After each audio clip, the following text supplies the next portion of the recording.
संत गाडगे महाराजांच्या जयंतीचं 150वं वर्ष म्हणून आपण साजरं करतोय.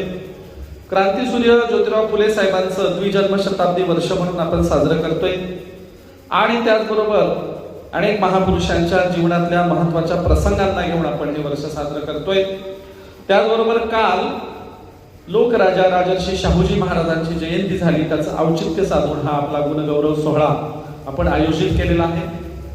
आणखी महत्वाचं असं की आपण संबंध महाराष्ट्रामध्ये आज जो विषय ठेवलाय ते आधुनिक भारताला घडवणारे 3 सगळ्यात महत्वाचे महापुरुष, ज्यांच्यामध्ये ज्योतिराव फुले साहेब, त्यांच्या विचारातून आपलं स्वराज्य उभं करणारे, लोकराज्य चालवणारे शाहूजी महाराज, आणि फुले साहेब आणि शाहू महाराजांच्या कार्याला 4 चांद म्हणून संबंध देशाला घडवणारे विश्वरत्न डॉक्टर बाबासाहेब आंबेडकर यांच्या विचारांवर हा देश उभा राहिला, महाराष्ट्र उभा राहिला.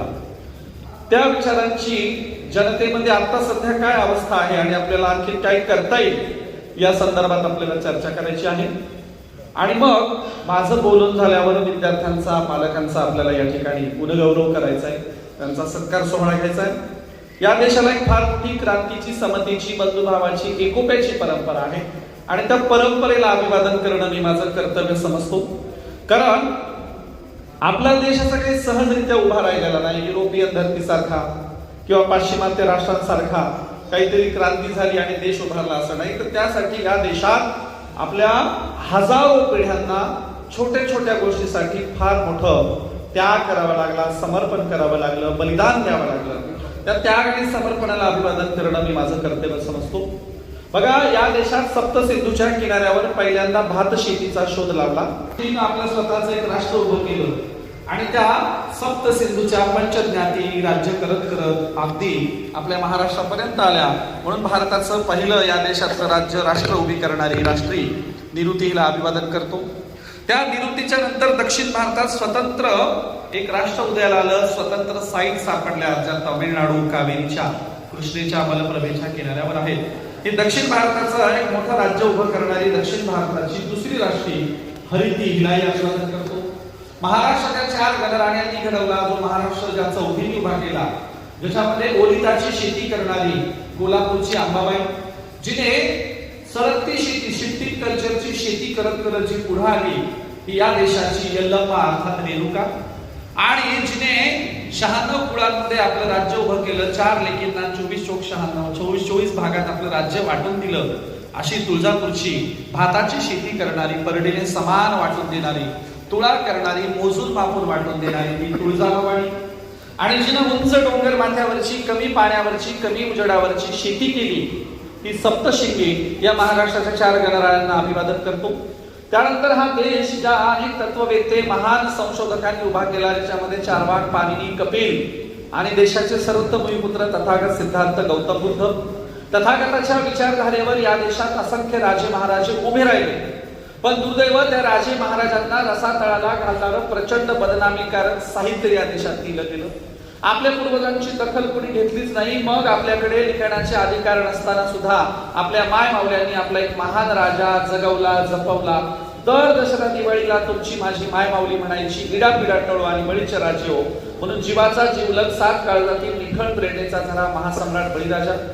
बळीराजाच्या नंतर याच पद्धतीचं अख्ख्या जम्बूद्वीपावर, अर्ध्या आशिया खंडावर स्वतंत्र राज्य, समतेचं, बंधुभावाचं, एकोप्याचं, सलोख्याचं राज्य उभं करणारे, आणि या समतेसाठी आपला मुलगा महेंद्र आणि मुलगी संघमित्र यांना समतेसाठी दान देऊन टाकणारे या देशाचे चक्रवर्ती दुसरे सम्राट अशोक यांनाही अभिवादन करतो.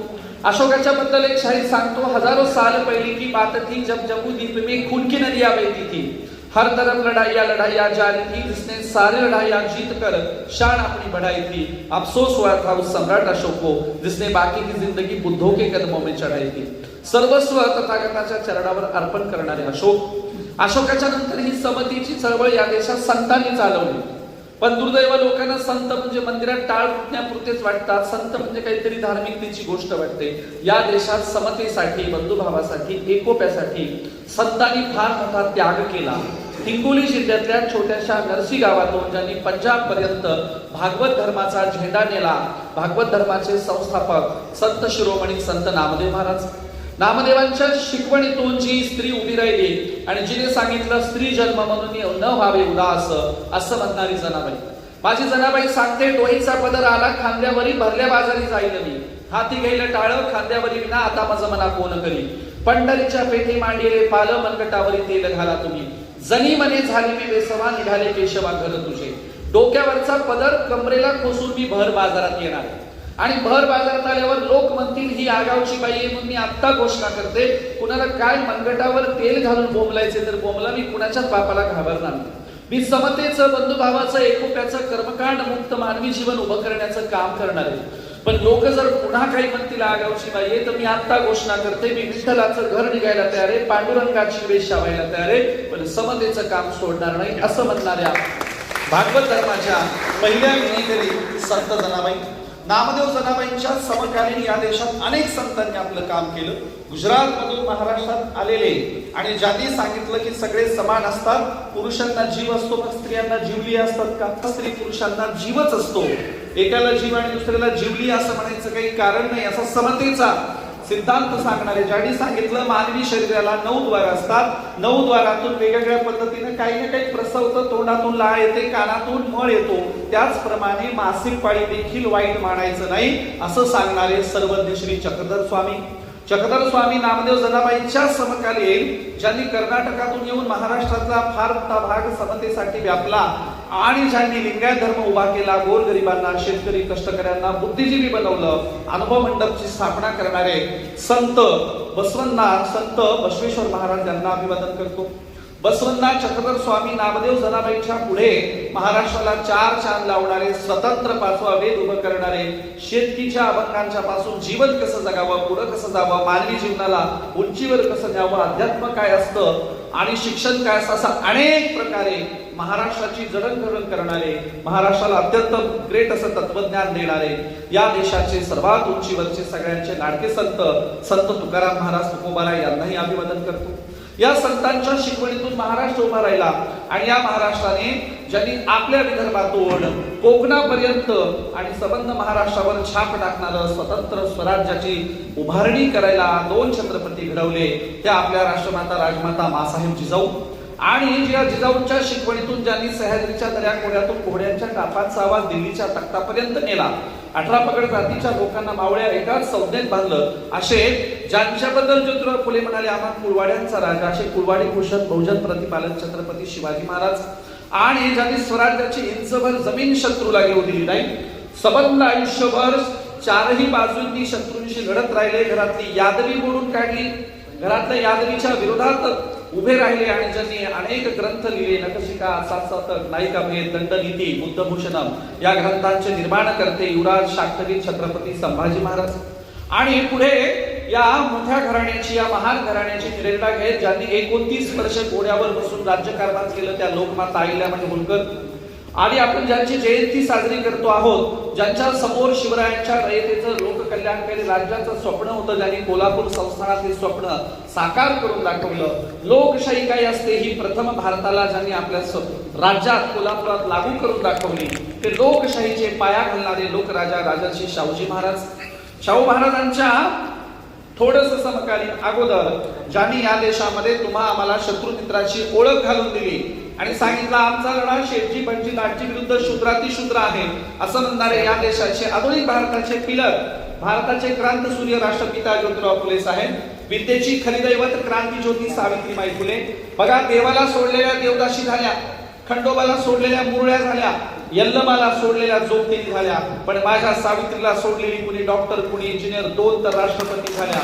म्हणून क्रांती ज्योती सावित्रीबाईंना देखील अभिवादन करतो. सावित्रीबाई ज्योतिरावांचा आणि शाहूजी महाराजांचा विचार ज्यांनी भारतात लागू केला, ज्यांनी ज्योतिराव फुलेंना गुरु मानलं, उरलेलं कार्य त्यांचं पुढे चालवलं, असे भारतीय घटनेचे खरे शिल्पकार परमपूज्य बोधिसत्व विश्वरत्न महामानव डॉक्टर बाबासाहेब आंबेडकरांनाही अभिवादन करतो. बघा, मराठ्याच्या कुणब्याच्या घरात जन्माला आलेले तुकोबराय म्हणत होते, घोकावय अक्षर मज नाही अधिकार. मराठ्याच्या महाजनाच्या कुणब्याच्या सावकाराच्या श्रीमंत घरात आलेल्या तुकोबरायांना जर अक्षर उकू दिले जात नसतील, त्यांचा अभंगाचा गाथा पाण्यात बुडवला जात असेल, तर गाव कुसा बाहेर राहणाऱ्या शूद्रातिशूद्रांचे काय हाल असतील. तुकोबाराय म्हणाले, घोकावय अक्षर मज नाही अधिकार, नाही कोणी येथे मुकियांचा जाण. आम्ही मुके आहोत, आम्हा मुक्यांची जाणीव असणारा कोणी नायकच नाही. हा तुकोबारायांचा अभंग घेऊन तुकोबारायांच्या नावाने मूक नायक वृत्तपत्र सुरू करणारे बाबासाहेब आंबेडकर होते. मराठ्याच्या संकल्पनेतलं आदर्श लोकशाही राज्य, शिवरायांचं रयतेचं राज्य, शाहूजी महाराजांचं कोल्हापूरचं राज्य भारतात संविधानाच्या रूपाने लागू करणारे बाबासाहेब होते. म्हणून त्यांना अभिवादन करतो. ज्यांनी शिवरायांचा पवाडा साता समुद्राच्या पलीकडे नेला, रशिया स्टॅलिनच्या समोर शिवरायांचं नाव घेत पवाड्याला सुरुवात केली, आणि ज्यांनी सांगितलं जग बदल घालून गाव मला सांगून गेले भीमराव, गुलामगिरीच्या या चिखलात का ऋतून बसला ऐरावत, चल नील घे बिनीवरती धाव मला सांगून गेले भीमराव, असं म्हणणारे लोकशाही साहित्यरत्न अण्णाभाऊ साठे. ज्यांनी प्रश्न केला तुझ्या हाती तू पालक, तुझ्या हाती साय, समाजाचं काय रेगड्या समाजाचं काय, असा प्रश्न करणारे. ज्यांनी विचारलं टाटा बिर्ला तरतील बाकी सारे उपाशी मरतील, असं म्हणणारे लोककवी वामनदादा कर्डक. आणि ज्यांनी या देशाला प्रचंड मोठा तत्वज्ञान दिलं, साहित्य दिलं, जातीयांताची चळवळ उभी करण्याची प्रेरणा दिली, असे कॉम्रेड शरद पाटील आणि परिवर्तनवादी चळवळीतल्या तमाम महापुरुषांना, नायिकांना मी या ठिकाणी अभिवादन करतो. ज्या गुणवंतांचा या ठिकाणी सत्कार होणार आहे, ज्या गुणवंतांचा या ठिकाणी गुणगौरव होणार आहे, त्यांना सुद्धा भावी आयुष्यासाठी, पुढच्या पिढीसाठी, त्यांच्या सुखकर जीवनासाठी मी शुभेच्छा देतो. कारण या देशामध्ये आम्हाला छोटीशी गोष्ट सुद्धा मिळवण्यासाठी स्वातंत्र्याच्या अगोदर संघर्ष करावा लागेल आहे. या देशात तुकोबराय, कुणब्याच्या घरातले तुकोबराय असू द्या, नावत नाहीतर गावाच्या गावकुसाबाहेर राहणारे अस्पृश्य असू द्या, सगळ्यांनाच या देशात मानवी मूल्यांसाठी, समतेसाठी, बोलण्यासाठी, लिहिण्यासाठी, अभिव्यक्त होण्यासाठी या देशात संघर्ष करावा लागलेला आहे. घोटभर पाणी मिळवण्यासाठी सुद्धा या देशात संघर्ष करावा लागलेला आहे. आणि म्हणून या देशाची फार मोठी संघर्षाची पार्श्वभूमी तुमच्या समोर ठेवलेली आहे. काय झालं? पहिल्यांदा ज्योतिराव फुलेंनी इंग्रजांच्या माध्यमातून होणारे बदल बघितले. त्यांच्या लक्षात आलं, अरे इंग्रज तर सगळ्यांना समान मानतात, सगळ्यांना शिक्षणाचे अधिकार देतात, रेल्वेत सगळ्यांना बसता येतं, टपाल सगळ्यांच्यासाठी आहे, वीज सगळ्यांच्यासाठी इंग्रजांनी आणली, न्याय व्यवस्था सगळ्यांच्यासाठी आणली. इंग्रजांची शिक्षण व्यवस्था आपण खेड्यापाड्यात दिलं पाहिजे. आणि म्हणून ज्योतिराव फुलेंनी पहिल्यांदा शिक्षणाचं महत्व या देशात ओळखलं. या देशात शिक्षणाचं पहिल्यांदा महत्व ओळखणारे ज्योतिराव फुलेंनी ठरवलं, पुण्यामध्ये आपण अनेक शाळा काढायच्या. पुण्यामध्ये शाळा काढायला सुरुवात केली. आणि ज्यांना वाटलं लेकरं शिकले, ही सगळी लोक शिकली, शेतकरी कष्टकऱ्यांची, मराठा कुटुंबियांची, बहुजनांची पोरं शिकली, तर आमचे धर्मग्रंथ वाचतील, त्याच्या चिकित्सा करतील, समीक्षा करतील, आमचा धंदा बसेल. आणि म्हणून पहिल्यांदा पुण्यामध्ये शिक्षणाला विरोध झाला. मुली शिकल्या की जेवणाच्या ताटात आळ्या पडतात, मुलींना शिकू नये, स्त्रिया म्हणजे नरकाचं द्वार असतात, स्त्रियांना अधिकार नसतात, न स्त्री स्वातंत्र्य बनवती, स्त्रियांना कुठं स्वातंत्र्याचा अधिकार असतो का, असं पुण्यामध्ये सुरू झालं. ज्योतिराव फुले म्हणाले, अच्छा तुम्ही मला शाळा काढू देत नाहीत का, मी महिलांना घेऊन शाळा काढतो. ज्योतिराव फुलेंनी आपल्या बायकोला सावित्रीबाईंना शिकवलं. फातिमा शेख आणि सावित्रीबाईंच्या मदतीने ज्योतिरावांनी शाळा सुरू केल्या, शाळा चालवून दाखवल्या. आणि फुलेंच्या शाळा पुणे, ठाणे आणि नगर पर्यंत सुरू झाल्या होत्या. आणि म्हणून शिक्षणाच्या महत्व समजल्याबरोबर फुले म्हणाले, नुसतं शिकून चालणार नाही, अभ्यासक्रम आपला असला पाहिजे. आणि म्हणून फुलेंनी पुस्तक निर्मिती करायला सुरुवात केली. शेतकऱ्याचा असूड, गुलामगिरी, तृतीय रत्न या प्रकारची पुस्तकं लिहिली. आणि त्या पुस्तकांचं वाचन सामूहिकरित्या ज्योतिराव फुलेंनी सुरू केलं. फुले म्हणायचे, विद्येविना मती गेली, मती विना नीती गेली, नीती विना गती गेली, गती विना वित्त गेले, वित्त विना शूद्र खचले, एवढे अनर्थ एका अविद्येनं केले. म्हणजे शिक्षण नसल्यामुळे एवढं नुकसान झालं. आणि म्हणून ज्योतिराव फुलेंनी शाळा काढल्या, शिक्षणाचं महत्व सांगायला सुरुवात केली. एके दिवशी ज्योतिराव फुले गावाच्या बाहेरच्या अस्पृश्य वस्तीत गेले. सकाळी सकाळी एका लेकराला कमरेवर घेतलं, जे लेकरू घाणेरडं आहे, त्याच्या अंगावर कपडा नाही, चड्डी नाही, काहीच नाही, अशा लेकराला घेऊन ज्योतिराव फुले घाई गडबडीनं अस्पृश्य वस्तीतून बाहेर पुण्याकडे निघाले. त्या वस्तीतले लोक सकाळी सकाळी म्हणाले, फुले साहेब, ओ तात्या साहेब, आमचे लेकरं घेऊन कुठे चाललात? तेव्हा ज्योतिराव फुले म्हणाले, तुमच्या लेकरांना माणूस बनवायला न्यायलो, मी त्यांना माणूस बनवणार आहे. ते म्हणाले, मग आम्ही काय जनावर आहेत का? आता माणसंच आहेत की, त्यांना कुठं माणूस बनवणार, काय करणार? माणूस बनवणार म्हणजे नेमकं काय करणार? फुले म्हणाले, जनावर तरी बरी असतात, जनावराच्याही पलीकडची अवस्था तुमची अविद्येमुळे झाली आहे, शिक्षण नसल्यामुळे झाली आहे. जनावरांना तरी कुठेही फिरता येतं, कुठेही पाणी पिता येतं, कुठेही बसता येतं, उठता येतं. तुम्हाला कुठेही फिरता येत नाही, कुठेही पाणी पिता येत नाही, कुठेही उठता बसता येत नाही. तुमची अवस्था जनावरांच्या पलीकडे आहे. तुम्हाला माणूस बनवण्याची मी प्रक्रिया सुरू करतोय. फुलेंचे हे ग्रंथ इतके गाजले की कोल्हापूर संस्थानामध्ये त्या ग्रंथांची चर्चा सुरू झाली.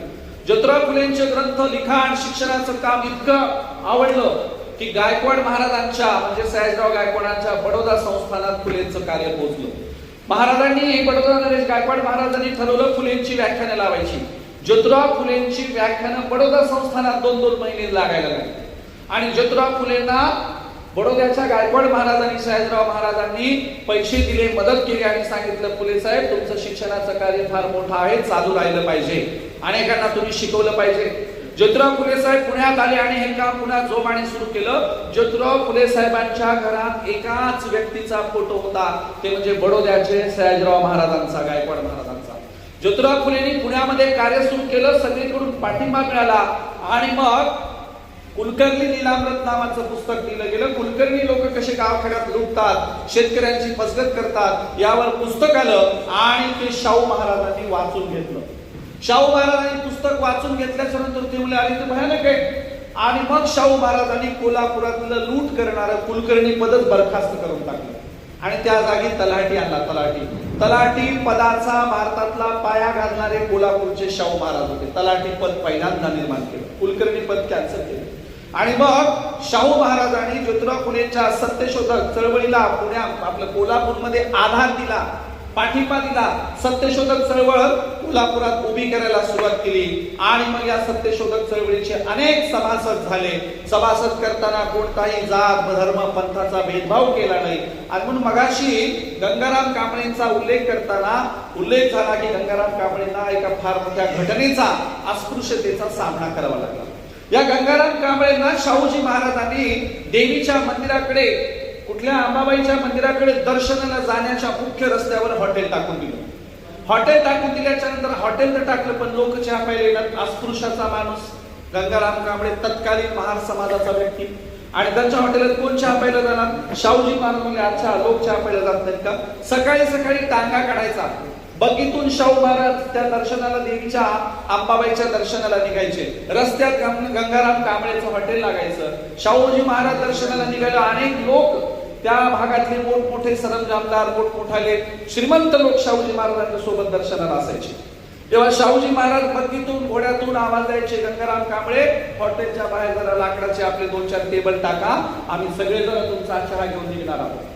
शाहू महाराज चहा घ्यायचे आणि सगळ्यांना चहा पाजायचे आणि चहा पाजताना विनोद करायचे, म्हणायचे बघा गंगाराम कांबळेच्या हॉटेलच्या चहाने, अस्पृश्याच्या चहाने हा शाहू राजा वाटला आणि सगळं कोल्हापूर पाठवून टाकलं म्हणायचे. आता बघू कोण येत नाही चहा प्यायला. शाहूजी महाराजांनी प्रत्येक गोष्टीची सुरुवात कृती कार्यक्रमातून केली आणि मग शाहूजी महाराजांच्या लक्षात आलं भेदभाव मिटवायचा असेल, अस्पृश्यता, गैरबराबरी, विषमता कमी करायची असेल तर कोल्हापुरातही शिक्षणाचा पाया घातला पाहिजे. शाहूजी महाराजांनी शाळा काढल्या, बोर्डिंग काढल्या. पूर्वीला सगळ्या बोर्डिंग मध्ये सगळे एकत्र असायचे, सगळ्या जाती पंथांचे. पण गरीब विद्यार्थ्यांना श्रीमंत टग्याचे विद्यार्थी मारायला लागले, भांडण व्हायला लागले. मग शाहूजी महाराजांनी जातवार बोर्डिंग काढल्या, लिंगायत बोर्डिंग काढली, मराठा बोर्डिंग काढली. शाहूजी महाराजांनी अस्पृश्यांच्यासाठी बोर्डिंग काढली, मुस्लिमांच्यासाठी बोर्डिंग काढली. आजही कोल्हापुरातल्या दसरा चौकात तुम्हाला या सगळ्या संस्था बोर्डिंग बघायला मिळतात. आजही या बोर्डिंगच्या संचालक पदावर आजचे खासदार शाहूजी महाराज असतात, त्यांच्या घराण्यातले लोक असतात. शाहूजी महाराजांनी शिक्षणाला इतकं महत्व दिलं की आता मगाशी आमच्या महाराज ज्योतिताई म्हणाल्याप्रमाणे शाळेत जर घरातलं कुणीच नाही आलं, प्रत्येकाच्या घरात एक जण तरी कंपल्सरी शाळेत आलं पाहिजे आणि नाही आलं तर 1 रुपयाचा दंड लावला. बघा शाळेत न आल्याबद्दल दंड होता. आता शाळेत यावं म्हणून लालूच दाखवतात, लालूच. शाळेत यावं म्हणून खिचडी देतात, तुमच्या लहानपणी सुगडी द्यायचे, दूध द्यायचे, अजून काहीतरी द्यायचे. शाळेत यावं म्हणून खिचडी देतात. म्हणजे शाहूजी महाराज आणि ज्योतिराव फुलेंची अशी शिक्षण व्यवस्था होती की शाहूजी महाराजांच्या काळात शिक्षण व्यवस्थेवर 50% खर्च केला जायचा. आता शिक्षण व्यवस्थेवर 0% मध्ये महाराष्ट्र आणि भारत सरकार खर्च करतं. शिक्षण व्यवस्थेवर 2-3% पलीकडेही खर्च केला जात नाही. शाहूजी महाराज एवढा शिक्षण व्यवस्थेवर खर्च करायचे, अनेक लोक घडवले. तुम्हाला बालगंधर्व माहितीये, हा बालगंधर्व बहिरा होता, बहिरा ऐकू यायचं नाही बालगंधर्वाला. त्या बालगंधर्वावर त्या काळामध्ये शिक्षणावर शाहूजी महाराजांनी त्या उपचारावर खूप खर्च केला. विदेशातून उपचार केला, बालगंधर्वाला नीट केलं. जो बालगंधर्व दुरुस्त झाला, नीट झाला, कलाकार झाला, हा मोठा गायक झाला, संगीत सम्राट झाला. त्या बालगंधर्वाने शाहूजी महाराजांचं कधीच नाव घेतलं नाही. शाहूजी महाराज म्हणले न घेऊ द्या. शाहूजी महाराजांनी दुसरा संगीत सम्राट उभा केला, ज्याचं नाव संगीत सूर्य केशवराव भोसले. केशवराव भोसले संगीत सम्राट झाले आणि त्या शाहूजी महाराजांच्या संस्थानातून शिकलेल्या बालगंधर्वाचं आणि संगीत सूर्य केशवराव भोसलेंची स्पर्धा झाली आणि स्पर्धेत संगीत सूर्य केशवराव भोसलेंनी बालगंधर्वाला हरवलं आणि सांगितलं, मी खरा शाहूजी महाराजांचा पटशिष्य आहे, त्यांच्या संस्थानात शिकलोय. आणि खाल्लेल्या मिठाला जागणारे संगीत सूर्य केशवराव भोसले होते आणि खाल्लेल्या मिठाशी नमक हरामी करणारे बालगंधर्व आणि त्याची भावकी होती. म्हणून सांगण्यासारखे अनेक मुद्दे. शाहूजी ज्योतिराव फुले लिहायचे, मॅनिफेस्टो बनवायचे आणि फुले साहेबांचा हा मॅनिफेस्टो शाहूजी महाराजांच्या संस्थानात लागू व्हायचा. अशा पद्धतीची ही व्यवस्था, ही रचना आहे.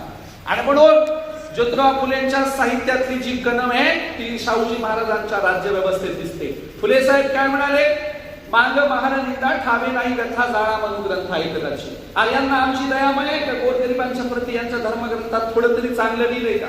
शाहूजी महाराज म्हणाले, त्यांना दयामाया नसेल आपण माईची माया देऊ. शाहूजी महाराजांच्या संपूर्ण संस्थानात आईची माईची माया होती. आपल्या प्रत्येकाशी कसं वागायचे. एकदा शाहूजी महाराज सकाळी सकाळी घोड्यांच्या पागेकडे निघाले आणि त्या पागेमध्ये अस्पृश्य जात समूहातला माणूस सुंदर अभंग म्हणत होता, चोखोबारायचा. शाहूजी महाराजांनी लांबूनच तो अभंग ऐकला. अभंग संपल्यावर, गाऊन झाल्यावर गेले, म्हटले कुणी अभंग म्हणला, फार छान अभंग. अगोदर ते फार छान तर काय म्हणाले, नुसते म्हणाले कुणी अभंग म्हटला.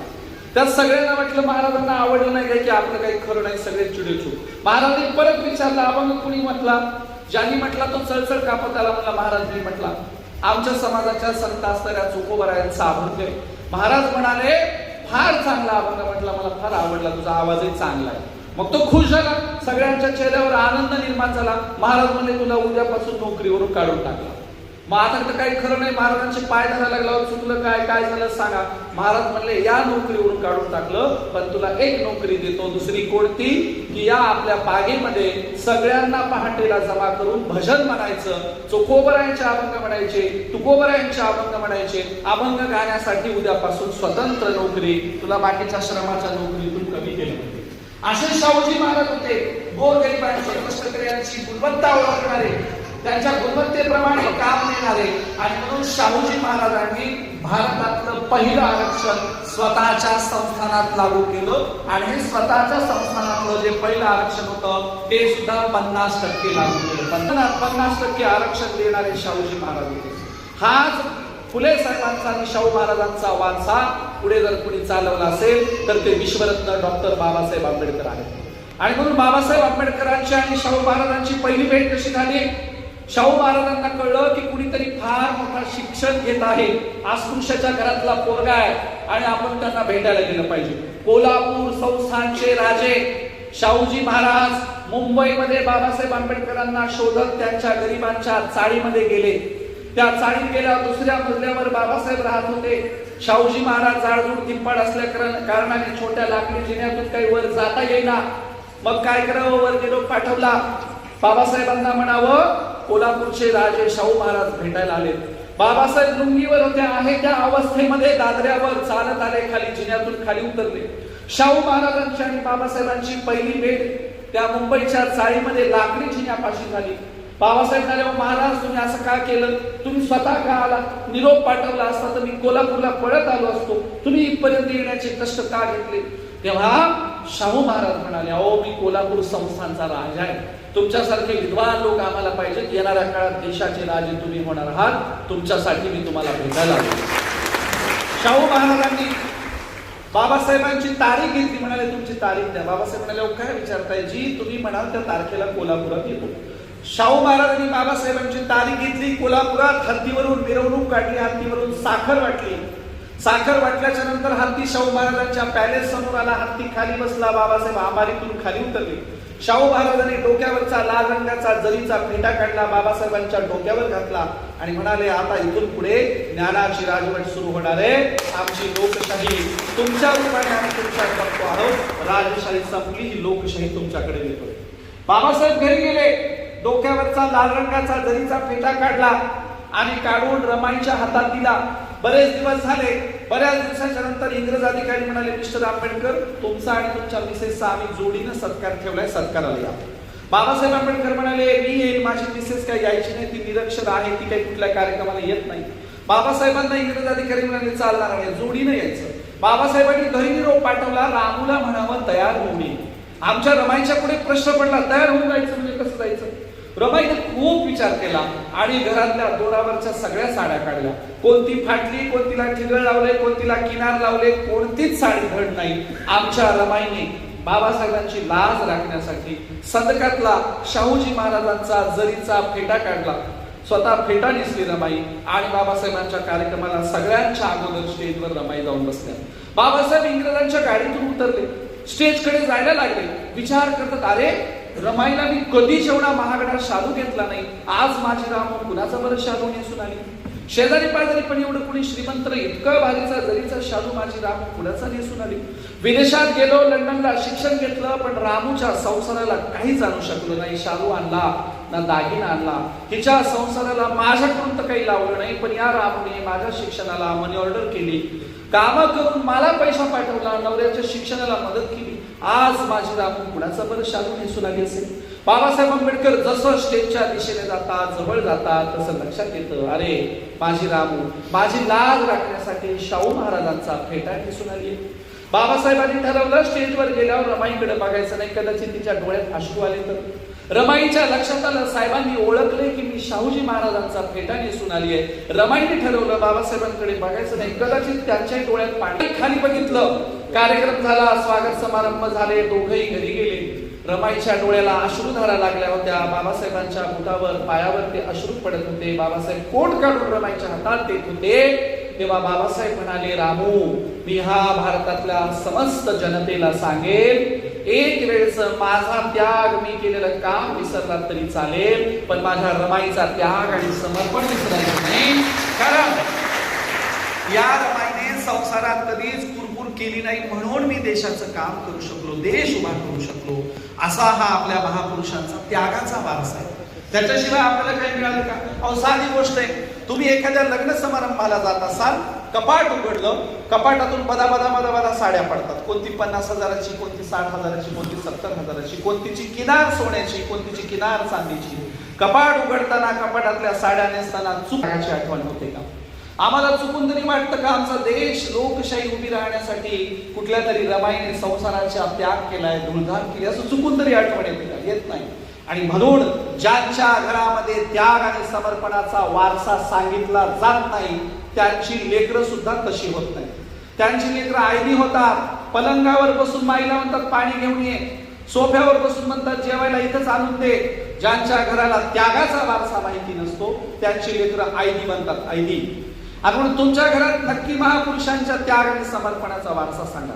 अहो, या देशात श्रीमंतांना कुत्र विचारत नाही, तुम्हाला पुन्हा सांगतो.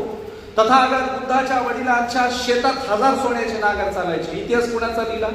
शुद्धोधनाचा की बुद्धाचा? सर्वस्वाचा त्याग केल्याबद्दल तथागत बुद्धाचा इतिहास लिहिला गेला. सम्राट अशोक चक्रवर्ती राजे पण रस्त्याने जाणाऱ्या बौद्ध भिक्षूंच्या पायावर डोकं टेकवायचे का? लोक म्हणायचे, अहो तुम्ही तर चक्रवर्ती राजा आहात, रस्त्याने आडवाणी फिरणाऱ्या साधारण बौद्ध भिक्षूच्या पायावर डोकं का टेकवता? तेव्हा सम्राट अशोक म्हणायचे, इतिहास माझ्या संपत्तीचा लिहिला जाणार नाही, त्यांच्या त्याग आणि समर्पणाचा लिहिला. बोल्लोबा मोरे, शावकरांना कर्ज देणारे महाजन बोल्लोबा मोरे. पण इतिहास काही बोल्लोबा मोरेंचा लिहिला गेला नाही. कर्जाच्या वह्या पाण्यात बुडवून दुष्काळात लोकांना कर्जमुक्त केल्याबद्दल, प्रबोधन केल्याबद्दल जगद्गुरु जगद्वंद्य तुकोबारायांचा इतिहास लिहिला गेला. याचा असा अर्थ होतो, इतिहास त्याग आणि समर्पणाची दखल घेतो, त्याग आणि समर्पणाचाच इतिहास लिहिला जातो. आताच बघा, तुम्हाला कधीतरी खेड्यामध्ये टाटा बाटा बिर्ला अंबानीचे पुतळे दिसलेत का? तालुक्यावर, जिल्ह्यावर, मेट्रो सिटीत तरी अदानी अंबानीचे पुतळे आहेत का? दिसणार नाही. तुम्हाला कधीच कोणत्या शहरात टाटा बाटा बिर्ला अंबानीचे पुतळे दिसणार नाहीत, पण अंगावर चिंध्या पांघरून शब्दांचं सोनं मांडणाऱ्या गाडगे महाराजांचे पुतळे भारतभरात दिसतील. याचा असा अर्थ होतो इतिहास त्याग आणि समर्पणाचा लिहिला जातो, टाटा बिर्ला अदानी अंबानीचा नाही. इतिहास काही टाटाच्या माईचा, बिर्लाच्या बायकोचा, अदानी अंबानीच्या आजीचा लिहिला जात नाही. इतिहास रमाई, बिमाई, अहिल्या, फातिमा आणि जिजाऊचा लिहिला जातो. इतिहास त्याग आणि समर्पणाचा लिहिला जातो. तुमच्या मुलांना त्याग आणि समर्पण शिकवा. तुमच्या मुलांना झिजणं, कष्ट करणं शिकवा. तुमच्या मुलांना अत्यंत वाईट परिस्थितीतून देश उभा करणारे महापुरुष शिकवा. बघा आपोआप अंतर्मुख होतील आणि कुठे जातील, उंचीवर जातील, पुढे जातील. आमच्या गोष्टी काय असतात, फलाण्याचं मोठं डॉक्टर झालं, विस्ताराचं मोठं वकील झालं, ह्याच्याही पलीकडे त्याग काय असतो शिकवा. आणि म्हणून ते अंतर्मुख होतील, मनाशी संवाद करतील आणि ते पुढे जातील. पुढे जाण्यासाठी म्हणतील आज आम्हाला जे सुख मिळाले ते आमच्या पूर्वजांमुळे मिळाले. आणि म्हणून या देशात स्वार्थीपणाच्या स्वार्थीपणाची स्पर्धा असते का बघ, पण भारत नावाचा एकमेव देश जगातील स्वार्थीपणाची स्पर्धा आहे.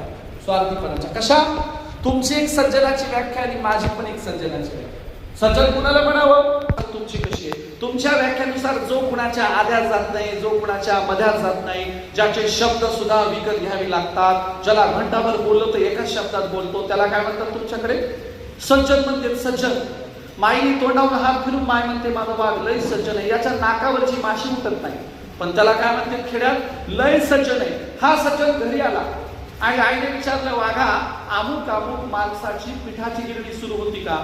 हे म्हणते काय की मी ऐकलंच नाही, रस्त्याने खाली मान घालून आलो. ह्याचा कोणाच्या पिठाच्या गिरणीवर कान सुद्धा नसतो, याला माहित पण नसते रस्त्याने त्याला गिरणी चालू होती का नाही. हा सज्जन घरी आला, आईनं विचारलं वाघा अमुक अमुक माणसाचं किराणा दुकान उघडं होतं का? हा मला काय तुम्ही बघितलंच नाही, खाली मान घालून आलो. याचा कुणाच्या किराणा दुकानावर सुद्धा डोळा नसतो आणि त्याला माय तोंडावर हात फिरून काय म्हणते माझा वाघ लय सज्जन आहे. त्याचं लोणचं घाल गाडग्या मडक्यात ठेव, काय उपयोग आहे त्याचा त्या सज्जनाचा?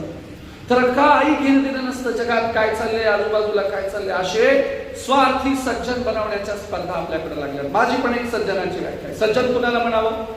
जो कुणाच्याही आद्यात जातो, कुणाच्याही मध्यात जातो, ज्याला मध्यरात्री फोन करा पहिल्या बेलला कॉल उचलतो, जो तिरडी उचलायला पुढे असतो, जो कोणतंही काम करायला पुढे असतो, शेजाऱ्या पाजाऱ्याशी संवाद करतो, सुखदुःखाबद्दल विचारतो, त्याला सज्जन म्हटलं पाहिजे.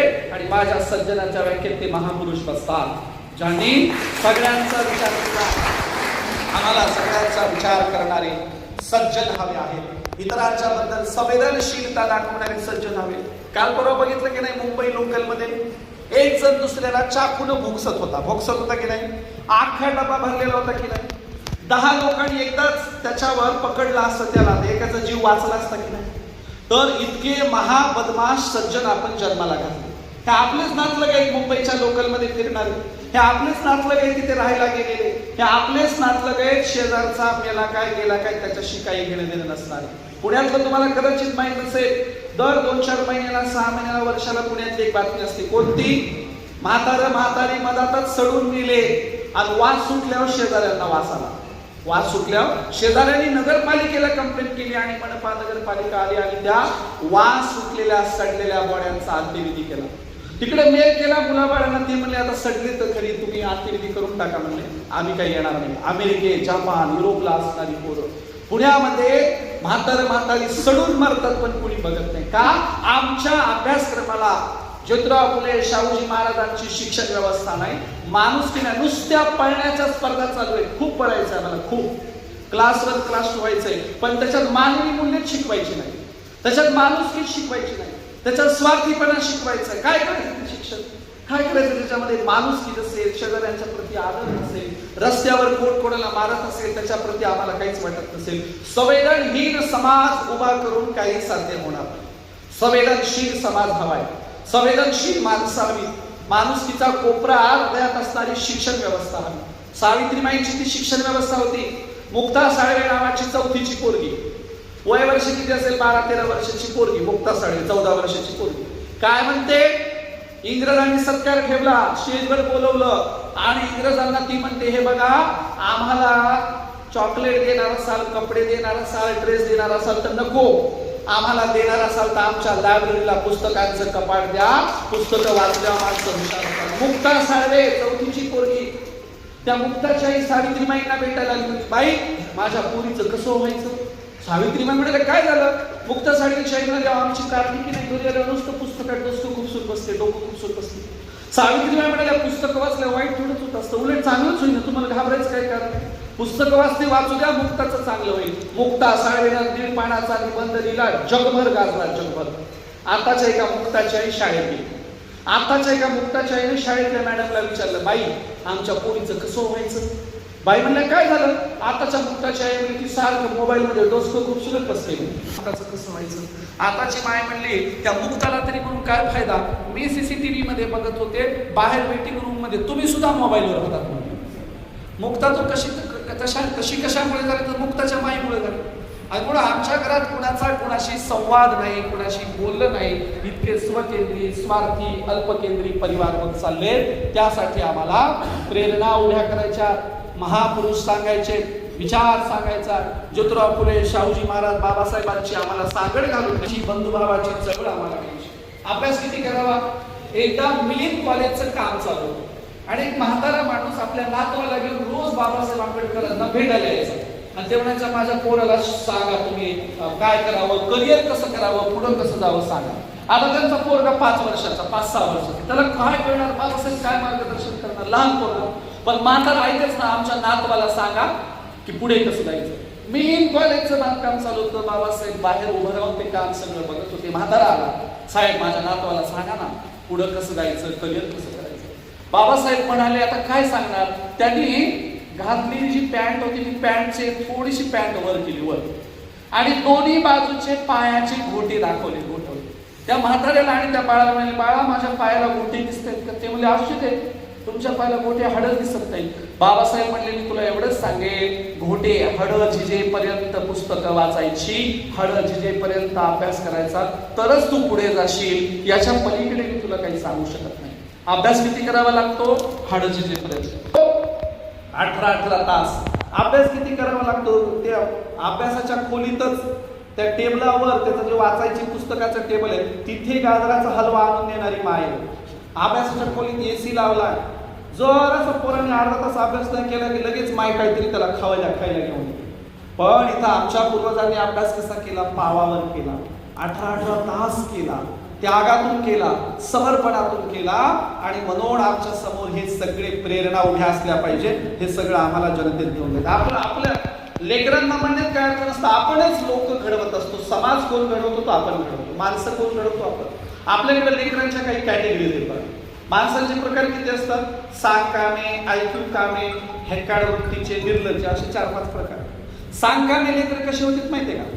माईमुळे लेकर सांग कामे होते. माय पुन्हा सांगते आणि मग त्याच्या लक्षात येतं की माझी आई काही एकदा सांगत नाही, अनेक वेळा सांगते. मग त्याला अनेक वेळा ऐकल्याशिवाय डोक्यातच शिरत नाही. अनेक वेळा ऐकण्याची सवय माय लावते. आपण लेकराला एकदा बोलतो का? लहान पाळण्यातल्या लेकराला कितीदा बोलतो? तुला 3-3, 4-4 वेळा त्याच वाक्यांचा पुनरुच्चार करतो. पाळण्यातल्या लेकराला असं वाटतं हे सांगणारा मूर्ख आहे, मला तर एकदा बोलल्यावर कळतंय, पण हे 3-4दा सांगायले. मग यांच्या समाजात, यांच्या भाषेच्या जगात लहान लेकराला वाटतं की 3-4 वेळा सांगतात, मग आपण 3-4 वेळा ऐकायची सवय लावतो. लेकरं मोठी होताना सांगा कशी होतात? एका पोराच्या माईने सांगितलं दुकानावरून तेल आणायचं. पोराने पटकन जग उचलला आणि तेल आणायला गेला. अर्ध्यात गेलं लक्षात आलं, पण कोणतं तेल आणायचं? गोडं तेल आणायचंय का डोक्याला लावायचं आणायचं? वापस आला जग घेऊन. मला आगा आहे, तू नुसतं तेल आणायचं म्हणलीस, कोणतं आणायचं नाही सांगितलं. माझ्या मेल्या ऐकत नाही, सांगेपर्यंत पळालास. डोक्याला लावायचं तेल आणायचं. परत त्याने दुसरी कॅन घेतली, पहिली गोडे तेलाची ठेवली, पळत गेला. अर्ध्यात गेला लक्षात आलं किती आणायचंय? किलोभर आणायचं, अर्धा किलो, पाव किलो. वापस आला, माय किती आणायचं? माय म्हणली पाव किलो. लक्षात आलं पैसे कुठं आणले?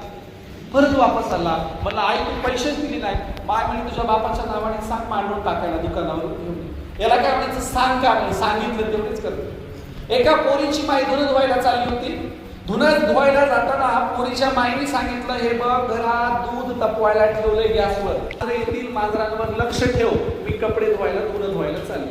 पोरीची माय धुणं धुणारी, पोरगी अंगात दोरी खेळत होती. पोरीच्या माईने धुणं वाळू घातलं, घरात जाऊन बघते तर काय दूध कुणीतरी सांडलंय. पोरीच्या माईने बाहेरून विचारलं, अगं दूध कुणी सांडलं? पोरगी म्हणली, मी माझ्या स्वतःच्या डोळ्यांनी पाहिलं, कुत्रीनं सांडलं. पोरीची बाई म्हणली, मग तू कुत्रीला का नाही हाणलं? पोरगी म्हणली, खोटं बोलायचं नाही. जाताना तू काय म्हणलं? ती मांजरीवर लक्ष ठेव. मी एक पण माझं येऊ दिलं नाही. तू कुत्रीवर लक्ष ठेव म्हणलीच नव्हती. ह्याला काय म्हणायचं? सांग का मी सांगितलं तेवढंच करणार. काही निर्लज्ज असतात, निर्लज्जाला तर किती सांगा काही करत नाही. एका पोराला सांगितलं पलीकडच्या शाळेमध्ये जा आणि सरांनी कागद दिलाय तू घेऊन ये. हा इथंच म्हणते सर नसतील तर. ते म्हणला आता बोलणं झाले, सर म्हणले कागद घेऊन जा. ते म्हणला मग गेटवर कुत्रच असेल तर. ते म्हणजे शाळेच्या गेटवर कुठून कुत्र येणार, जा कागद घेऊन ये. मग नालीवरून गाडीच नाही गेली तर. सर म्हणले तू इथंच मर, मी दुसऱ्याला पाठवतो. निर्लज्ज जातच नाही. आणि म्हणून आपल्याकडे सांग कामे, बिन कामे, ऐकीव कामे, निर्लज्ज असे का बनतात? हेकाड असते काही जण हेकाड. एका झाडावर कोकिळेनं उन्हाळाभर वाळलेल्या गवताच्या काड्या गोळा करून घरटं बनवलं कोकिळे. आणि वानराने माकडाने या फांदीवरून त्या फांद्या उड्या मारण्यात उन्हाळा घालवला. झडीचा पावसाळा सुरू झाला, कोकिळा छानपैकी घरात जाऊन बसली आणि माकड मात्र 1 दिवस झालं, 2 दिवस झालं, 7-8 दिवस झाला पाऊस काय थांबला. ते त्या पावसातच कुडकुडायला लागले. त्या घरट्यातून कोकिळेने आवाज दिला, अरे माकड दादा, वानर दादा, तुला माणसासारखे 2 हात आहेत, पाय आहेत. उन्हाळ्यामध्ये या फांदीवरून त्या फांदीवर फिरत होतास, काड्या गवत गोळा केले असते, स्वतःचं घर बांधलं असतं तर चांगलं झालं असतं. आणि तू घर स्वतःचं का नाही बांधलं? अशा वेळेला कोकिळा माणुसकीचं सांगत असताना काय झालं? त्या माकडाने कोकिळीच्या फांदीवर उडी मारली. तिचं घरटा हलवलं, ती घरट्यातून उडून गेली. ते घरटं मोडून तोडून घेतलं, स्वतःच्या डोक्यावर घातलं. म्हणला बघ 2 मिनिटात घर झालं. स्वतःच तर नाही का नाही, दुसऱ्याचं पण मोडलं. हेकाड वृत्तीचे लोक असतात. म्हणून आपल्या समाजात आपल्याला चांगलं ऐकणारे, चांगलं बोलणारे, एकाच वेळेला सांगितलं की काम करणारे, एक पाठी चांगली लिस्निंग करणारे लेकरं घडवायचे असतील तर मायबाप चांगले असावे. आणि म्हणून अगोदर मायबापांना या देशात संस्कार देण्याची गरज आहे. ट्रेनिंग कुणाची करावी माहिती का? आपल्या देशात उलटी ट्रेनिंग करायची वेळ आली. मुलांची ट्रेनिंग नाही करायची, अगोदर प्राध्यापकांची, त्याच्याही अगोदर प्राध्यापकांच्या अगोदर अभ्यासक्रम नियुक्त करणाऱ्या अभ्यासक्रम मंडळावाल्यांची ट्रेनिंग करायची वेळ आली. अभ्यासक्रम मंडळावाल्यांना ट्रेनिंग द्यावी लागेल, विज्ञानवादी चांगलं शिक्षण द्या. मग प्राध्यापक शिक्षकांची ट्रेनिंग आणि मग पालकांची ट्रेनिंग करावी लागेल. येणाऱ्या पिढ्यांना कसं घडवावं. या देशामध्ये सगळ्यात अवैज्ञानिक वागणारे कोण लोक असतील तर ते प्राध्यापक, प्राचार्य, डॉक्टर, वकील, इंजिनियर, कुलगुरू. अत्यंत अवैज्ञानिक वागतात, अत्यंत येड्यासारखं वागतात.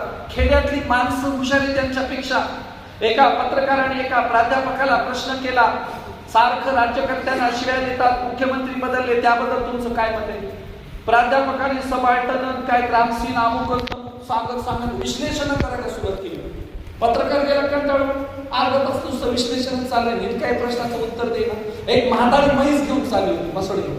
म्हातारीनं बघितलं पत्रकार कदरला, प्राध्यापक काही बोलत चाललाय. म्हातारी येण्यासारखं उभं राहिली. पत्रकाराला चान्स मिळाला, त्याने प्राध्यापकाच्या तोंडाचा माईक घेतला आणि पत्रकाराच्या त्या म्हातारीच्या तोंडाला लावला. आणि पत्रकार म्हणला, आजी माझा प्रश्न असा आहे, सारखं राज्यकर्त्यांना शिव्या देतात, मुख्यमंत्री बदलले त्याबद्दल तुमचं काय मत आहे? म्हातारी म्हणली, बापू बैल बदलला पण कसा तो तेच आहे म्हणली. प्राध्यापक म्हणला, मला नेमकं सांगायचं हो. म्हातारी कसं काय बरोबर म्हणली?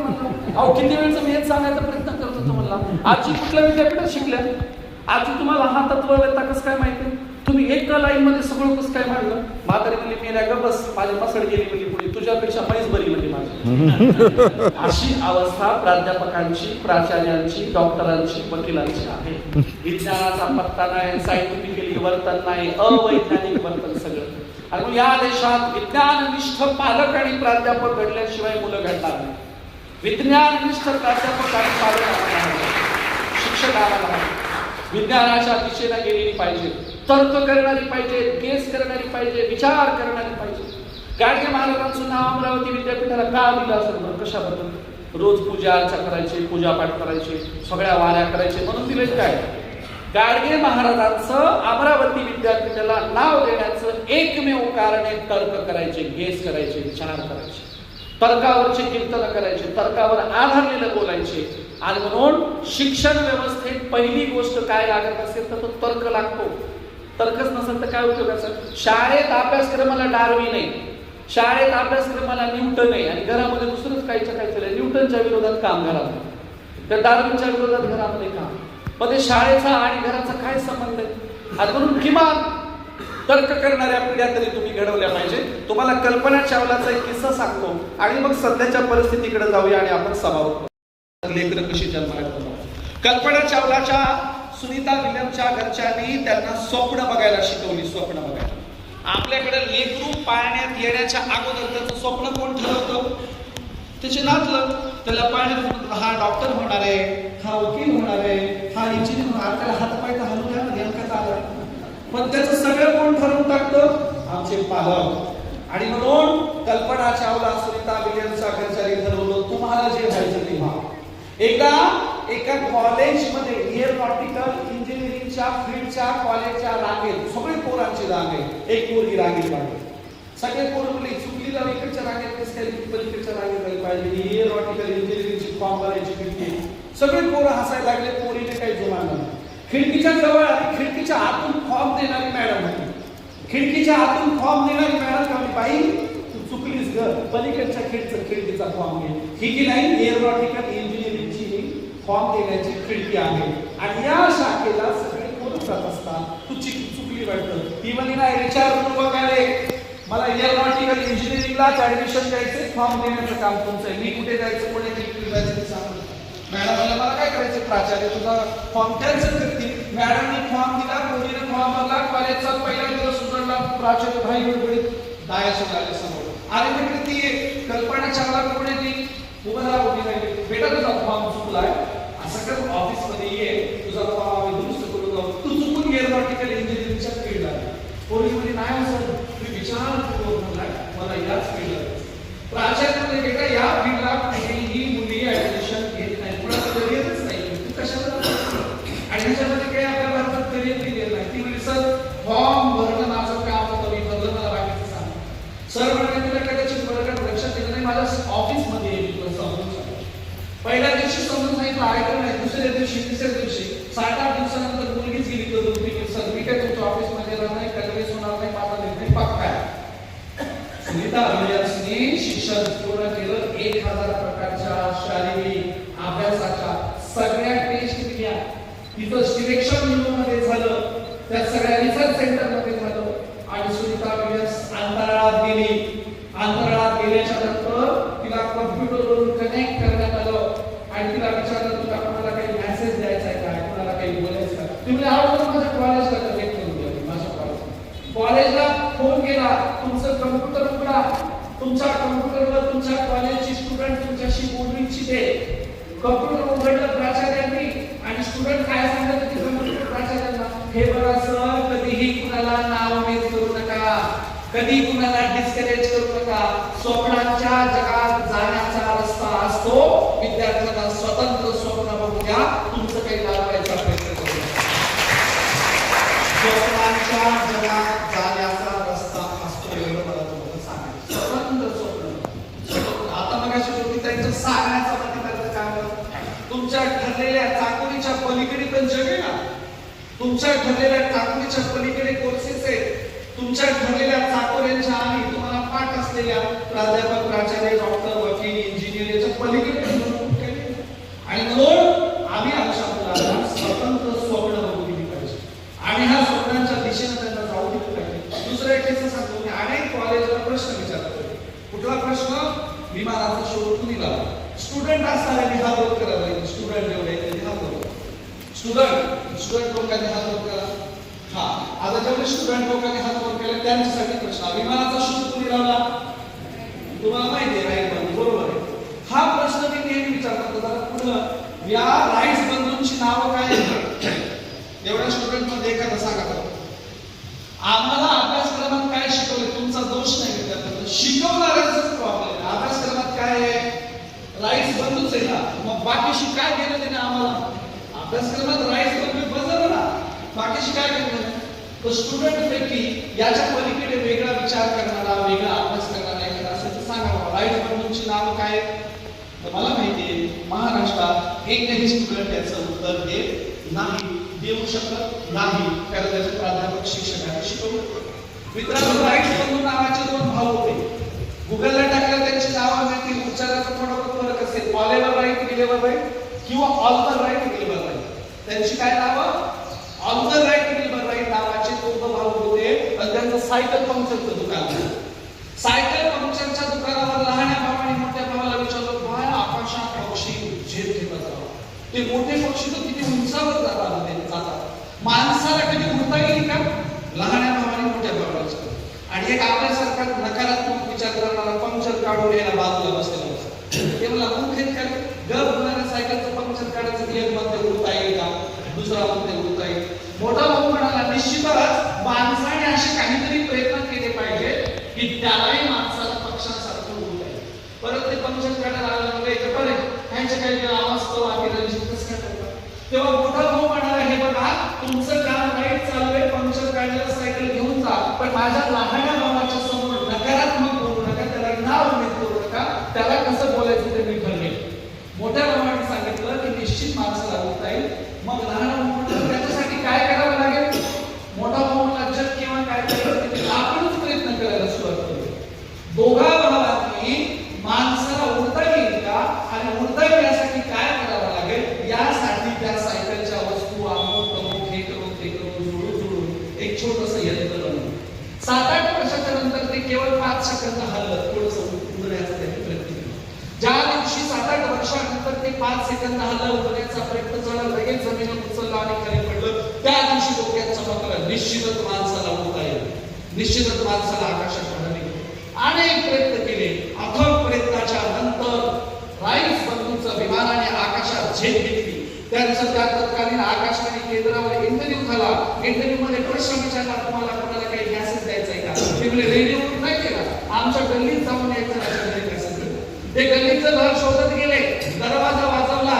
10-15 वर्षापूर्वी तो सायकल दुरुस्त करायला आलेले माणूस आजोबा होते, त्यांचा दरवाजा वाजवला. म्हणले, ओळखलं का आम्हाला? ते म्हणले, नाही ओळखलं. सकाळची न्यूज वाचली का? तेवढे रेडिओनं ऐकली, आपल्या देशाने विमान बनवलं आणि ते जगभरात उडायला लागलेले.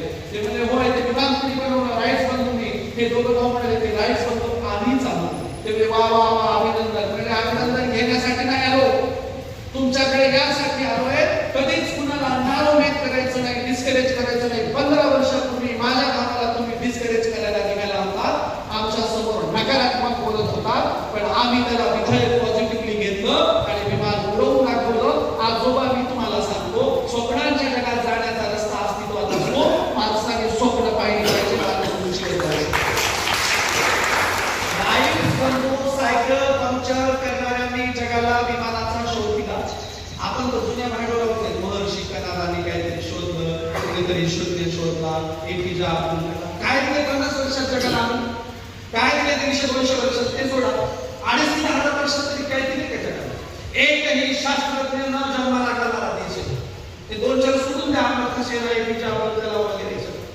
एकही शास्त्रज्ञ जगाला न देणारा देश. लाज वाटत पाहिजे आपण, कारण आमचे मायबापच आहेत ना, कंग्रेसकडे शिकवते, तुला तलाट्याची तयारी करायची, तुला पिऊनची तयारी करायची, सेवकाला हल्लेले पगार कमीत कमी सेवक तरी केले.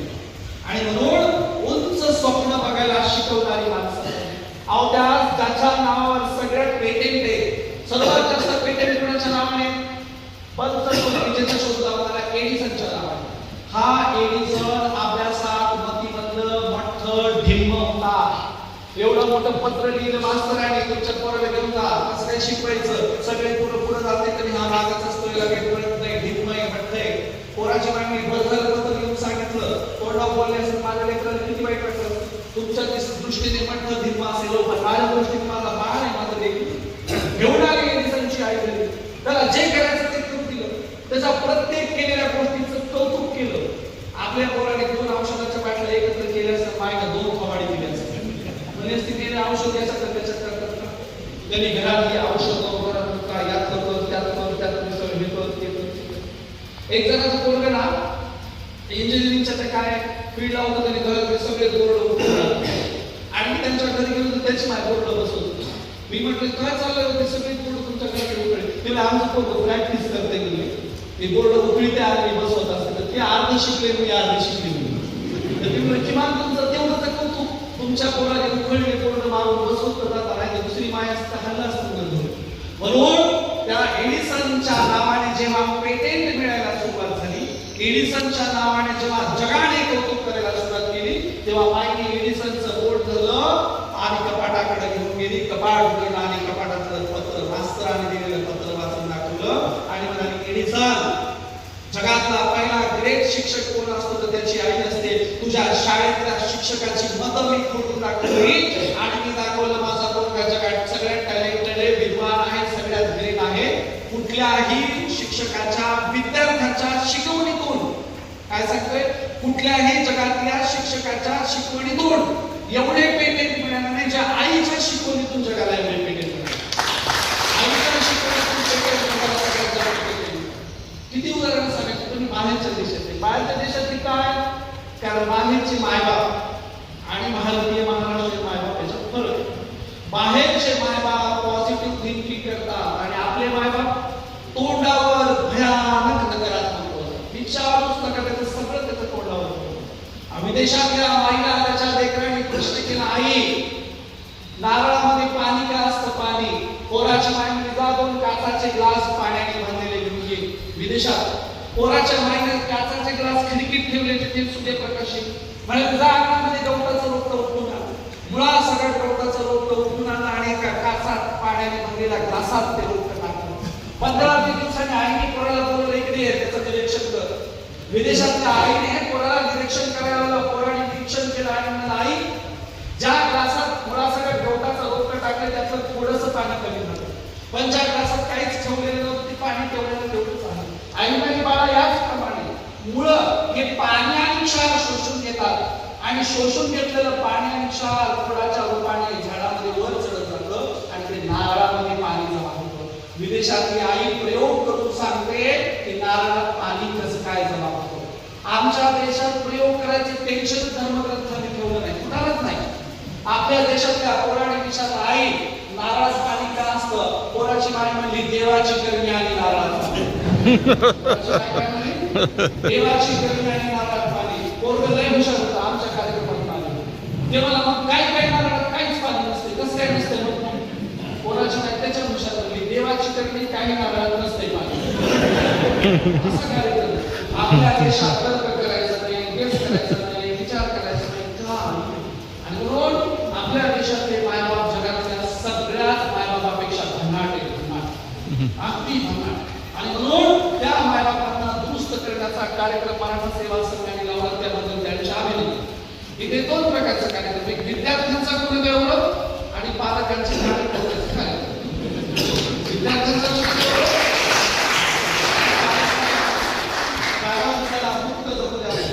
मी आता कोर्टातल्या एका विद्यार्थ्याचा व्हिडिओ बघितला, तुम्हाला आता केलं पाहिजे. ते काहीतरी लागलं तर भरपूर मार्क पडले आणि त्याच्या मायबापाने ढोल ताशे पडून त्याचा डान्स ते सगळे नाचायला लागले. त्याला नाचताच येईल, त्याची मायबा बळजून हातावर करेल. कसं नाचतंय त्याला बॅटरी करून ठेवले, त्याचा जाड मोठा चष्मा, ते नाजूक वर्ग, ते कोट्यामध्ये घातलं तरी काय 2-4 वर्ष घालायचं. आलं त्याला नाचता पण येईल. अहो कुठल्या तरी जर मिरवणुकीत आपल्या कोणाला नाचता यावं, गाता यावं, बोलता यावं, धिंगाणा करता यावं. अहो ज्या लेकराने घरात मोठं होईपर्यंत, वयात येईपर्यंत 16-17 वर्षाचं होईपर्यंत ज्या लेकराने घरात एकही भंगी फोडली नाही, एकही वस्तू फोडली नाही, त्या लेकराला अगोदर दवाखान्यात नेलं पाहिजे. ज्यांच्या घरातली लेकरं काहीतरी तोडफोड करतात ती माणसे, ती खरी लेकरे. लेकराने तोडफोड करावं, आगाव बोलावं, हसतूक बोलावं, तोंडावर बोलावं, त्यांनी ज्ञान असतात. किती त्याला कंजेस्टेड करतात, किती त्याला सोफिस्टिकेटेड करतात. काही घरात कंजेस्टेड असे 2 इंच असते, मोठ्याने असलेलं लेकरू नाही बघितलं. तुमच्याकडे लेकरं राहतील का? निर्जीव वस्तू किती काय, यंत्र राहतील की काय? लेकरं मोठ्याने हसावे. आणि म्हणून आपण कुठे चाललोय? आपल्या आणि म्हणून सर्वात जास्त भारताने मानसिक रुग्ण जन्माला घातले. लक्षात घ्या, साधी बाब नाही. सर्वात जास्त मानसिक रुग्णांची संख्या कोणत्या देशात आहे? तर भारतामध्ये 10 लोकांच्या मागे 8 लोक मानसिक रुग्ण आहेत. 10 लोकांच्या मागे. पुन्हा काय विचारा, जागतिक आकडे. तुम्ही ह्या मानसिक रुग्णतेतून बाहेर घ्यायचं असेल तर मुक्त वागा, चांगलं वागा, चांगलं बोला, चांगल्या पद्धतीने काम करा आणि घरामध्ये हसतं खेळतं वातावरण ठेवलं पाहिजे. एक कंडक्टर होता, घरी आला, पोलिसला गावात पोरीला की नाही शाळेत जायचं नाही, आज ती घरीच राहणार, तर आज घरी आला. आज कंडक्टर होता, ते म्हणलं ठीक आहे, पण त्याने ते आवाही पेन त्या पोलीच्या माईने आणून तिने आज घरीला बसला. पोलीची माई स्वयंपाकघरात निघाली.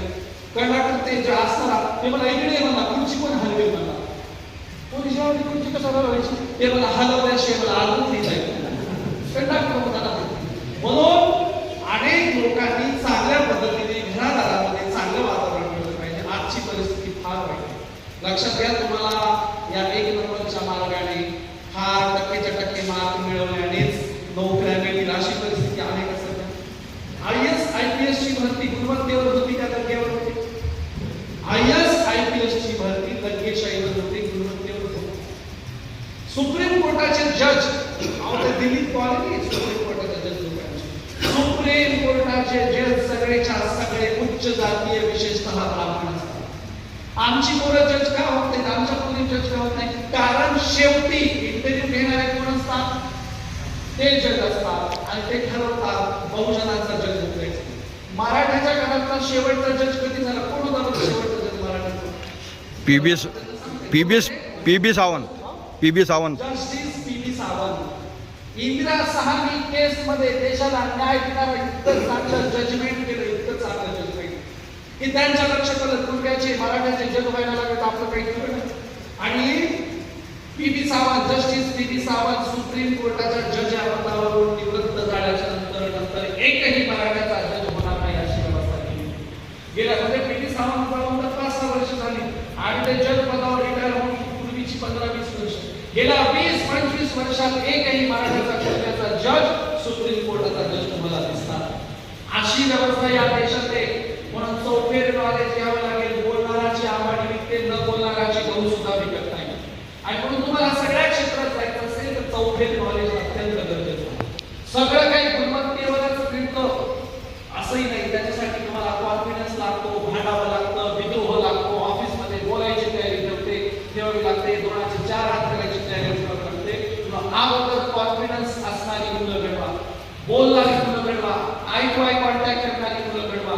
आपल्याकडे पाहुणा बैठक घेताना तर लेकरांना स्वयंपाकाच्या खोलीत पाठवतो. पाहुण्यांशी डायलॉग करणारी मुलं घडवा, पाहुण्यांशी बोलणारी वैचारिक बोलणारी मुलं घडवा. तरच ती जगात टिकतील. आता केवळ अभ्यासाच्या जोरावर तुम्हाला वाटत असेल की येणारा काळ तसा नाही. अभ्यासाच्या जोरावर तुम्ही केवळ करू शकत असाल म्हणाल, संघटन नसेल तर तुमच्या पाठीशी सुरू करा. म्हणून पहिल्यांदा संघटन लागतं, दुसऱ्यांदा तुमचं सगळ्यांशी येणं जाणं लागतं, गोतावळा लागतो, सगळ्यांचं मार्गदर्शन लागतं, उठणं बसणं लागतं. या गोष्टी जरी छोट्या छोट्या वाटत असल्या तरी त्या फार महत्वाच्या असतात. आणि म्हणून सांगावं तेवढं कमीच आहे. आम्ही आचरणात काय करतो महत्वाचं आहे. समारोपाकडे जाऊया. चांगलं काम करूया. तुमच्या या जिल्ह्याने फार मोठे गुणवान लोक दिलेले आहेत. या जिल्ह्याने फार उंचीवरचे जागतिक दर्जाचे लोक दिलेले आहेत. जागतिक दर्जाचा फार मोठा संशोधक आणि अभ्यासक म्हणून तुम्हाला बीबी कुलतेचं नाव माहितच आहे. ज्यांनी नागपूरच्या विद्यापीठाचं कुलगुरू पद भूषवलं. साहित्याच्या क्षेत्रात महानुभावांच्या साहित्य निर्मितीत सगळ्यात मोठे योगदान जर करत असेल तर बुलढाण्याचे असणाऱ्या बीबीचं आहे. शंकर विठोबा पाटील नावाचे एक ग्रस्त होते, ज्यांनी घरची जमीन विकून देशभर फिरून संत नामदेवांना न्याय देण्याचा पहिलं पुस्तक लिहिलं. वारकरी ग्रंथाचा इतिहास तुमच्या बुलढाण्यात. मगाशी ताराबाई शिंदेचा उल्लेख झाला. ज्योतिराव फुलेंच्या चळवळीवर 4 चांद लावणाऱ्या आणि प्रचंड ग्रेट काम करणाऱ्या स्त्री पुरुष तुलना नावाचा पहिला स्त्रीवादी ग्रंथ लिहिणाऱ्या ताराबाई शिंदे तुमच्या बुलढाण्यात. किती सांगायचं. या जिल्ह्याने एवढ्या उंचीवरची माणसं केली, त्याची प्रेरणा तरी असली पाहिजे. मला तर वाटतं आता लोकांना शंकर विठोबा पाटील नावही माहिती नसतं. आम्ही आमचा इतिहास घेत नाही, इतिहास जपत नाही, स्मारक उभी करत नाही, त्यांच्याप्रती आदर व्यक्त करत नाही, त्यांचा वारसा घरामध्ये सांगत नाही. म्हणून आम्हाला बाहेरचा वारसा घ्यावा लागतो, बाहेरची उदाहरणं द्यावी लागतात. म्हणून आपल्याही जिल्ह्याने अत्यंत दैदिप्यमान, ग्रेट, उंचीवरची मोठी माणसं दिलेली आहेत. त्यांनाही आपण समजून घेतलं पाहिजे. त्यांचा इतिहास वारसा आम्ही ऐकला पाहिजे. सांगण्यासारखं बरंच आहे. आम्ही आचरणात काय आणतो ते महत्वाचं. एक निर्लज्ज उदाहरण मी का निर्लज्जाचा किस्सा सांगतोय, कारण सांगून काही फायदा होईल असं चित्रच नाही त्या दिवशी. संत महंतांनी इतकं सांगितलं तरी आम्ही काही बदललो नाही. आमचं जे चालायचं चाललं. एक निर्लज्ज तिजोरी फोडायला गेला मंदिरात आणि तिजोरीवर हातोडा मारला. तोच त्याला एक पाठी दिसली. पाठी चोरी करायला गेला, हातोड्याने तिजोरी फोडला होता. पण पाठीवर लिहिलं तर कृपया तिजोरीवर अवघड वस्तूंचा प्रहार करू नये. तिजोरी मोडली, तुटली तर तिचा परत उपयोग व्हायचा. असं करा, बाजूला लाल रंगाचं बटन दिले, ते दाब लावून तिजोरी आपोआप उघडेल. मला वाटतं कशाला मध्यरात्री ठाकाठोकी करायची. बरं केलं लाल रंगाचं बटन दाबलं, तिजोरी उघडेल. चोराने लाल रंगाचं बटन दाबलं, वाजला, पोलीसची गाडी आली, पकडून घेऊन गेली. आता बसावं की नाही, पोलीसवाल्याला होते, माझी लय दिवसाची इच्छा होती, मला मुलीच्या गाडीत पुढच्या तोंडाला बसायचं. पोलीसवाले म्हणजे पकडलं ते कोणी पुढच्या तोंडाला बसायला मला बसायला लागले. बसला एक पोलीसवाला मला तुला रंग्याने पकडला, याबद्दल तुझं काय माहिती? हा म्हणला आपला तर माणूसवरचा विश्वास तोडाला. अहो काही माणूस जास्त नाही, मग माणूस किती तिथून न कोणता पटन दाबलं तर काही माणूस दिसणार नाही, पकडून चालेल असं कुठं असतं का? हा मित्र बाजारात गेला, एक बाई पेरू विकत होती, जांभळं विकत होती. पेरू विकता विकता याने त्याचा बहुतेक खूप लोक समजत होते, गर्दीतून हात घातला, पेरू घेतला आणि पेरू खात तो बाहेर बाजारात निघाला. त्याला वाटलं विकणाऱ्या बाईने बघितलंच नाही, विकणाऱ्या बाईने गर्दी बाजूला केली आणि त्या पेरू विकणाऱ्याच्या कॉलरला लागून धरलं, बाजारात उतारा पाडला. असा मारून मारून बाईची चप्पल तुटली. पण त्या पेरू चोरून घेणाऱ्या चोराने निर्लज्जाने मुखात चूक केलं नाही, नुसतं बघायला. तिनं मारून मारून चप्पल तुटल्यामुळे तुटलेली चप्पल फेकून दिली आणि पेरू विकायच्या जागेवर जाऊन बसला. ह्याच्यामध्ये लोक जमलेले होते. त्यातला एक जण म्हणला, मूर्खेच काय 2 रुपयाच्या पेरूसाठी एवढा मार खाल्लास? 2 रुपये दिले असते पेरू नसता काढला, हे वर्तुळ करत होते, मग काय करता? हिची चप्पल तुटलीच मला मार खाल्ल्याचं केलं, चप्पल तुटल्याचा हा निर्लज्जाच्या जागा करायच्या करत केला. आणि मध्यरात्री तिजोरीचं बटन समजून रेडूचं बटन झालं, ते रेडू लागला. मग जाडू बाई आला उठली आणि चोराला रंग्याला पकडला, चोराच्या छातीवर जाऊन बसली आणि नौकर म्हणाली, झाले बाबा पटकन जा आणि पोलीसवाल्याने घेऊन ये. नौकर अंधारामध्ये काहीतरी शोधायला लागला. बाईने घरातून आवाज दिला, जा का जात नाही, अंधारात काय शोधायला? तो नौकर म्हणाला, बाईसाहेब अंधारात की नाही, माझी चप्पलच सापडला. ते चोर खालून म्हणते, बाबा माझी घरात जाय, पण पटकन जाय. जवळचं काय आज हिच्यापेक्षा पोलीसवाले बरे मला ते छातीमध्ये बसत नाही, पटकन माझी चप्पल पकडून. हा निर्लज्ज जेलमध्ये गेला. ह्याच्या एकूण 4 पोलीसवाले छाती पडून काढून झाले. जेलमध्ये येणारे लहान दक्षिण नाही पाहिजे तसं छाती पडून काढून जेलमध्ये या सगळे टाकून पहिल्यांदा चाले वाटतं. हा म्हणाली तो पन्नेवण्याची भेट पाहिजे जेलर दादा बाबा आता काय आपण सांगतो, जेलमधून गेल्यावर चांगलं वागावं, परत जेलमध्ये यायची वेळ होती. सांग बरं, इथून गेल्याबरोबर कसं वागशील? हा मला इथून गेल्याबरोबर बाजारात जाईल. जेलरमध्ये बाजारात जाऊन काय करशील? हा मला बॅडमिंटन खेळेल. जेलरमध्ये बॅडमिंटनची किती देणार? ते मला जागून पाहिजे घरात आहारात काही दिसत नाही. आता बॅटरी घेऊन सिस्टमॅटिक चोरी करा, निर्लज्जाला मारा, तुला काही करा, शक्ती ते करायचं असा असा समाज निर्लज्ज आहे. तुकोबाराय म्हणाले, तुका म्हणे 80 बुद्धी ज्याची जड त्यामुळे दगड बरे. आमच्याकडे दगडेच होतं आणि ही दगड घडावी, देश बनावा, टॅलेंटेड एक्सपर्ट लेखक तयार व्हावी, स्वतःच्या बुद्धीचा वापर करणारे तयार व्हावे. मोठ्या पदावर येऊन बसले तर त्याचा वापरच करत नाही. सगळे राज्यकर्ते बघितले कसे? राज्यकर्त्यांना काल करतो बघितलं, मराठी वाचतात का? मराठी नार्वेकरला वाचता नाही. लता मंगेशकरचं नाव काय? उपाध्याय दीनदयाळ उपाध्याय काहीतरी सांगा. काय या देशात असे राज्यकर्ते आपण घेऊन बसवले की ज्यांना मराठी नीट वाचता येईल. आणि म्हणून पदं मिळून व्हायला नाही. तुमच्याकडे क्लास 1 क्लास 2 घडवला तर चालवायचे, दुसरंच कोणतरी चालवायचे. म्हणून शाहूजी महाराजांनी अशी माणसं घडवली, वकील केला, वकील भास्करराव जाधव होता वकील. आणि ब्राह्मण वर्ग लागले, कुंभटाचे मराठीचे वकील झाल्यावर काय कसं काय कोर्ट चालवायचं? शाहू महाराज म्हणले, अरे जज म्हणून तुम्हाला नियुक्त करावं का हा प्रश्न आहे. तुम्हाला आमच्या वकिलांना सांभाळून घेता येत नसेल, तुम्हाला जज कसं काय म्हणावं? आमच्या भास्करराव जाधवांची वकिली बघा. आणि शाहूजी महाराजांनी विद्वान ग्रेट वंशीवरची घडवले. शाहूजी महाराजांनी घडवलेला सगळ्यात मोठा वंशीवरचा माणूस कोण असते तर बाबासाहेब आंबेडकर. मूक नाही करा त्या काळात 2000 रुपये दिले, म्हणजे आजचे किती झाले ते सगळे पैसे. म्हणून शाहूजी महाराज यांचे गायकवाड यांनी राष्ट्र देश पाहिजे. बँकेचा पाया घालणारे बँकाचा पाया नॅशनलाइज करणारी जी संस्था काढली ती सयाजीराव गायकवाड. पुराणाचं मराठी भाषांतर करणारे सयाजीराव गायकवाड. बुद्धाला आणि बुद्धाच्या विचारधारेला राजश्री देणारे सयाजीराव गायकवाड. भारतातल्या अनेक पहिल्या गोष्टींचं श्रेय सयाजीराव गायकवाडांना, शाहूजी महाराजांना. शाहूजी महाराजांच्या जयंतीच्या सगळ्यांना शुभेच्छा देतो. तुमच्या घरात पुस्तकं वाचणारे लेखक तयार करा, विचार करणारे लेखक तयार करा, इतरांशी चांगला संवाद करणारे लेखक तयार करा, माणुसकीचा कोपरा जागृत असणारी लेखक तयार करा, कुठे काहीतरी होत असेल तर इंटरफिअर करणारी लेखक तयार करा, इतरांच्या मदतीला जाऊन घेणारे लेखक तयार करा, अशी पालकांकडून अपेक्षा करतो आणि तुमच्या सगळ्या भावी आयुष्यासाठी शुभेच्छा देतो. नाही तर अलीकडच्या काळात काय झालंय, हाय बाबा मोठ्या ऑफिसात क्लास 1 क्लास 2 आहे आणि चळवळीच्या कामाला 500 रुपये दिले, काय करायचं?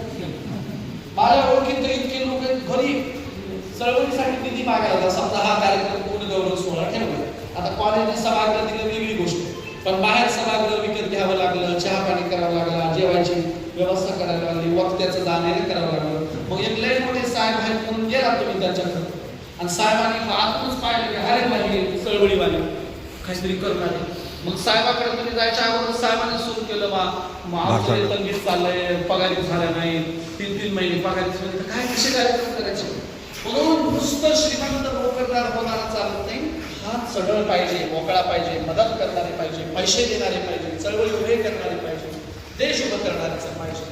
मराठा सेवा संघाचे मनापासून अभिनंदन करतो, ज्यांनी महाराष्ट्रात सर्वात मोठं मार्गदर्शन केलं, सर्वात मोठं समाजाला टर्न दिला प्रगतीकडे. जो समाज गुलामगिरीच्या खैत होता, जो समाज अत्यंत कर्मकांडात अडकलेला होता, ज्या समाजाची गावची लोकसंख्या 5000 असेल तर ग्रॅज्युएशनवाले 1 किंवा 2 सापडायचे, अशा मराठा समाजाला, बहुजन समाजाला मराठा सेवा संघाने शिक्षणाचं, ज्ञानाचं, पुस्तकांचं, संविधानाचं, लोकशाहीचं महत्त्व सांगितलं. भारताच्या आणि महाराष्ट्राच्या प्रगतीचं सगळ्यात मोठं श्रेय मराठा सेवा संघाला द्यावं लागतं. तुमच्याही जिल्हा कार्यकारिणीचे अभिनंदन व्यक्त करतो आणि थांबतो. धन्यवाद. जय जिजाऊ जय शिवराय.